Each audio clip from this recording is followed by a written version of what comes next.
निश्चितपणे अधिकाऱ्यांनी जी माहिती आम्हाला पाठवू तीच आम्ही कोर्टामध्ये पाठवू आणि केंद्रीय वनजीव विभागाकडे पाठवू. म्हणजे इनडायरेक्टली त्याने जे उपोषण केलं होतं ते उपोषण सोडताना दिलेला शब्द पाळण्याची बांधिलकी वन विभागाची आहे. अध्यक्ष महोदय, माननीय मंत्री महोदयांना फक्त दोनच मला प्रश्न विचारायचे आहेत. मंत्री महोदय, कोकणामधली सध्याची जी वनसंपदा आहे ही वृक्षतोडीमुळे संपुष्टात येते अशाच पद्धतीनं मोठ्या प्रमाणामध्ये प्रचार सुरू आहे. माझा काय वृक्षतोडीला पाठिंबा अशातला भाग नाही, परंतु मंत्री महोदय, गणेश दादा, आपण दादा दादा म्हणतो, दादा लोक जरा कन्फ्यूज होतात म्हणून गणेश दादा आजपासून म्हणतो, कारण मी पहिल्यापासून तुम्हाला दादाच म्हणतो. परंतु गणेश दादा, आज जी सगळ्यामध्ये ही वनसंपदा जी संपुष्टात येते किंवा पशु पक्षी अध्यक्ष महोदय, संध्याकाळी बाहेर पडल्यानंतर आम्ही घरातून बाहेर पडलो आणि रस्त्यावर 10-12 ससे दिसले नाहीत, भेकर दिसलं नाही, कोला दिसला नाही, मोर दिसलं नाही, एखादा कव म्हणजे ज्याला आपण तुम्ही तितर बटर वगैरे म्हणता असे दिसले नाहीत, असं कधी होत नाही. पण आज यातला एकही पक्षी दिसत नाही, एकही वन्यजीव प्राणी दिसत नाही. का तर कोकणामध्ये मोठ्या प्रमाणामध्ये वणवे लावले जातात, लागत नाही. हे वणवे लावले जातात आणि म्हणून ह्या वणवे लावणाऱ्यांच्यावर कारवाई व्हावी याच्याकरता गेली 10-15 वर्ष मी सातत्यानं दादा हा प्रश्न उपस्थित, गणेश दादा उपस्थित करतोय सातत्यानं. आणि म्हणून आज आपण या ठिकाणी जे बोललात तर ते वणवे लावणाऱ्या लोकांच्यावर कायदेशीर कारवाई करण्याकरता एक कायदा करावा लागेल. तो आपण करणार का, हा माझा एक प्रश्न आहे. आणि दुसरा प्रश्न आहे, आपण मोठ्या प्रमाणामध्ये 300 झाडं लावताय. मी तो आपल्या एक गोष्ट लक्षात, 300 कोटी, मी आपल्याला एक गोष्ट लक्षात आणून देतो. आपण काही झाडांच्या जाती सांगितल्यात. कोकणामध्ये सामाजिक वनीकरणाच्या माध्यमातून मोठ्या प्रमाणामध्ये स्थानिक प्रजाती सोडून बाहेरचे सुरू वगैरे हे ते आकेशिया वगैरे झाडं लावली गेली मोठ्या प्रमाणात. आणि 2009 साली फयान वादळ झालं आणि हजारो पोल कोकणातल्या रस्त्याच्या कडेचे लाईटचे अध्यक्ष महोदय कोसळून पडले. ज्यावेळेला आपण सर्वे केला तेव्हा मी फॉरेस्टचा राज्यमंत्री होतो, त्यावेळेला असं लक्षात आलं की स्थानिक प्रजातीचे झाडं आहेत ती पडली नाहीत, वादळाला त्यांनी दाद दिली नाही, तर ही सगळी बाहेरची झाडं आहेत, ही झाडं लाईनवर पडली. आणि म्हणून तेव्हा आपण निर्णय करून घेतला मंत्रिमंडळामध्ये की याच्या पुढं ही झाडं लावत असताना स्थानिक प्रजातीची झाडं लावायची, बाहेरची झाडं लावायची नाहीत. ते इथल्या हवामानाला तग धरत नाहीत. तो निर्णय आपण कायम करा. ही बाहेरची झाडं लावण्यापेक्षा ते आपण त्या ठिकाणी ती झाडं लावा. मग ती कुठलीही काजू लावा, पेरू लावा, आंबा लावा, खाऊ दे लोकांना चोरून, पण मोठं नुकसान होणार नाही. आणि म्हणून वणव्याच्या बाबतीत आज कुठेही कोकणात गेला तर तुम्हाला कावळा दिसत नाही, पोपट दिसत नाही, चिमणी दिसत नाही, खारुताई दिसत नाही. सगळ्या वणव्यांमुळे हे सगळं नाश पावलंय. मी तुमच्याकडे येतो, पुन्हा सगळी माहिती देतो मी तुम्हाला. हे वणवे लावल्यामुळे हे फास झालंय.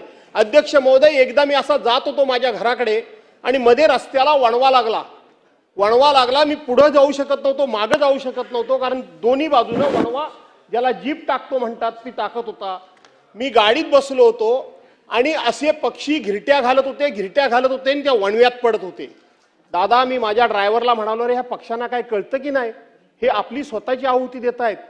माझा ड्रायव्हर म्हणाला, साहेब तसं नाहीये, ते या पक्ष्यांची घरटं नाही, या पक्ष्यांची घरटं त्या झाडावर आहेत.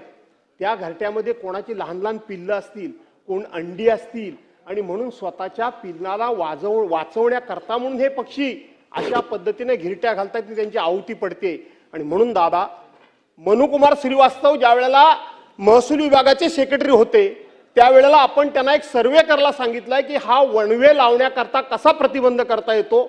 आज ते रिटायर आहेत, आपण त्यांच्याकडे माहिती घ्या, आम्हाला बोलवा, आपण अभ्यास करा आणि ह्या वणवा लावणाऱ्यांच्यावर आपण कायदेशीर कारवाई करणार काय आणि शक्यतो स्थानिक प्रजातीची झाडं लावणार काय, हे दोन माझे अध्यक्ष महोदय प्रश्न आहेत.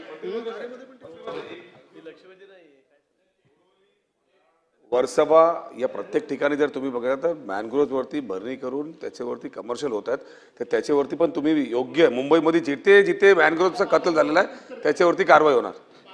अध्यक्ष महोदय, सन्माननीय ज्येष्ठ सदस्य भास्कर जाधवांनी सांगितलेली गोष्ट खरी आहे की साधारणपणे एप्रिल सुरू झाला की डोंगराला संध्याकाळी वणवे लागलेले दिसतात. तर कोकणातली बाब अशी आहे, सिंधुदुर्गामध्ये जवळजवळ 95% जागा ही खाजगी जागा आहे. आंबा, फणस, पोफली, केळी अशा प्रकारची पिकं ती घेतली जातात. आणि म्हणून वन विभागाचा सिंधुदुर्गामध्ये तितका भास्करराव जाधवजी तितका रोल नाही, परंतु रत्नागिरीमध्ये अशा फॉरेस्टच्या पण जागा आहेत आणि खाजगी लोकांच्या आंब्याच्या वनराया आहेत, फणसाच्या आहेत, केळीच्या आहेत, तुमच्या पेरूच्या आहेत, चिकूच्या आहेत. आणि त्यांनी सांगितलेली गोष्ट खरी की मधल्या काळामध्ये निलगिरी, अकेशिया अशा प्रकारची झाडाची लागवड केली आणि त्या वादळाच्या मुळे ती झाडं त्या तारावर पडली आणि त्या ठिकाणी कितीतरी गावचे लोकची लाईट 15-20 दिवस बंद होती. आणि म्हणून राज्य सरकारने घेतलेला निर्णय तो आता वन विभाग जातीनं लक्ष घालून पाळला जाईल.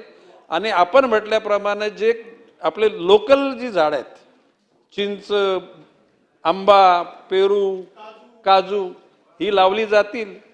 आणि जेणेकरून भविष्य काळामध्ये फायर प्रिव्हेन्शन की कधी कधी आपल्याकडे तर काय नाही, परदेशामध्ये 10-12 दिवस वनवा जळत असतो आणि त्यांना ते थांबवण्याकरता हेलिकॉप्टरमधून त्याच्यावर म्हणजे पावडर मारली जाते आणि तशाच प्रकारची यंत्रणा आपण पण राबवू.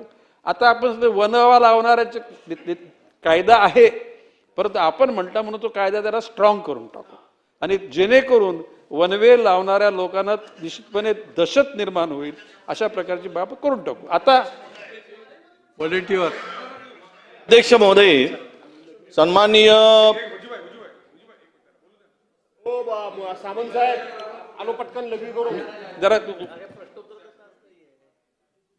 सन्माननीय सदस्यांनी जी बाब नमूद केली की मुंबईच्या किनारपट्टीवर मोठ्या प्रमाणामध्ये मँग्रोव्हमध्ये डेब्रिज टाकला जातोय आणि त्या ठिकाणी काही लोक आपली सेडवार करतात, धंदे करतात, गॅरेजेस वगैरे. अशा प्रकारची परिस्थिती बोरिवलीच्या आसपास ठिकाणी उद्भवलेली आहे.